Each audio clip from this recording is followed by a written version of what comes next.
साधना। रवि 20 साल का एक गरीब और संघर्षी लड़का छोटे से गांव से बड़े शहर में अपने सपने पूरे करने आया था। उनका परिवार किसी तरह उनका कॉलेज का खर्च उठा रहा था, लेकिन गरीबी ने रवि की पहचान बना दी थी। कॉलेज में सभी उसका मजाक उड़ाते और उसे ताने मारते। सबसे ज्यादा दर्द उसे तब होता जब कोई भी लड़की उससे बात तक करना पसंद नहीं करती। उसकी यह बेबसी उसे अंदर से तोड़ रही थी। एक दिन जब रवि कॉलेज की लाइब्रेरी में बैठा था, उनकी नज़र एक पुरानी किताब पर पड़ी। किताब पर लिखे शब्द थे, चंद्रिका साधना। यह किताब किसी दूसरी दुनिया की लग रही थी। उसने उसे खोला तो उसमें एक विधि का वर्णन था जो अपार धन, शोहरत और इच्छाओं की पूर्ति का वादा करती थी, लेकिन इसे पूरा करने के लिए उसे एक खतरनाक स्मशान में जाकर 11 रातें तक तपस्या करनी थी। रवि के पास खोने का कुछ नहीं था।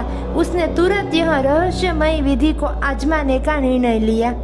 चंद्र ग्रहण की रात रवि उस वीरान स्मशान में पहुंचा। यह भयभीत था, लेकिन उनकी इच्छाओं की आग उससे डर पर भारी पड़ी। उसने किताब के निर्देशों का पालन करते हुए मंत्रोच्चार करना शुरू किया। जैसे जैसे रात बीतती गई, अजीब अजीब घटनाएं होने लगी। ठंडी हवा, पेड़ों की सरसराहट और रहस्यमयी परछाई उसे डराने लगी, लेकिन वह डटा रहा। 11वीं रात मंत्रों के प्रभाव में स्मशान में आग के लपटें उठी और एक महिला की परछाई प्रकट हुई। वह चुड़ैल थी, जिसका नाम था चंद्रिका। चंद्रिका के लंबे खुले बाल, लाल जलती आंखें और उनकी भयानक हंसी ने रवि को सिहरने पर मजबूत कर दिया। चंद्रिका ने उससे कहा, तुमने मुझे बुलाया है, अब तुम्हारी हर इच्छा पूरी होगी, लेकिन याद रखना मेरी कुछ शर्तें हैं। अगर तुमने उन्हें तोड़ा तो अंजाम बहुत बुरा होगा। शर्तें नंबर 1, रवि को हर अमावस्या की रात चंद्रिका के लिए बलिदान चढ़ाना होगा। दूसरी, वह कभी इस साधना का जिक्र किसी और से नहीं करेगा। और तीसरी, चंद्रिका जब भी उसे बुलाएंगी वह तुरंत हाजिर होगा। रवि ने इन शर्तों को मान लिया। अब उनका जीवन बदल गया। वह अमीर हो गया, लड़कियां उसकी दीवानी हो गई और कॉलेज में सब उसे सम्मान देने लगे।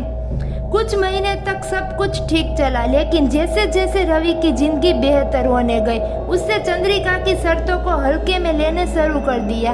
उसने बलिदान देना बंद कर दिया और चंद्रिका ने बुलाने का अनसुना करने लगा। एक रात चंद्रिका ने चेतावनी दी, रवि तुमने शर्त तोड़ी है, अब इसके इंजाम के लिए तैयार रहो। लेकिन रवि ने इसे गंभीरता से नहीं लिया। चंद्रिका ने रवि की जिंदगी को अब नर्क बना शुरू कर दिया। पहले उसने रवि के दोस्तों को डराकर उसे अकेला कर दिया। फिर उसने परिवार पर हमला किया। एक एक करके उसकी माँ, पिता, बहन और भाई के मौत के घाट उतार दिया। रवि अब टूट चुका था। वह समझ गया कि उनकी लालच में आकर कितनी बड़ी गलती हो गई। रवि ने अपने जीवन को वापस पलटी पर लाने के लिए मदद की तलाश शुरू कर दी।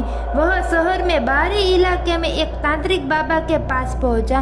बाबा ने उनकी पूरी कहानी सुनने के बाद कहा, चंद्रिका एक प्राचीन और खतरनाक शक्ति है, उसे हराना आसान नहीं है, लेकिन अगर तुम अपनी गलती स्वीकार करोगे और सच्चे मन से प्रायश्चित करोगे तो मैं तुम्हारी अवश्य मदद करूंगा। बाबा ने रवि को एक यज्ञ करने को कहा, जो उसी स्मशान में होना था जहां चंद्रिका पहली बार प्रकट हुई थी।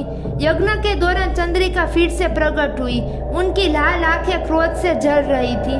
चंद्रिका ने चीखते हुए उसे कहा, तुम मुझसे पीछा नहीं छुड़ा सकते, अब तुम मेरी संपत्ति बन चुके हो। लेकिन बाबा ने अपने मंत्रों से चंद्रिका को नियंत्रण कर लिया।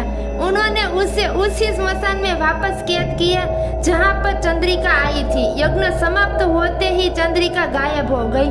रवि ने अपनी सारी संपत्ति त्याग दी और एक साधारण जीवन जीने लगा। उसने सीखा कि लालच इंसान को बर्बादी के सिवा कुछ नहीं देती। वह बाकी जिंदगी ईमानदारी और मेहनत से जीने लगा।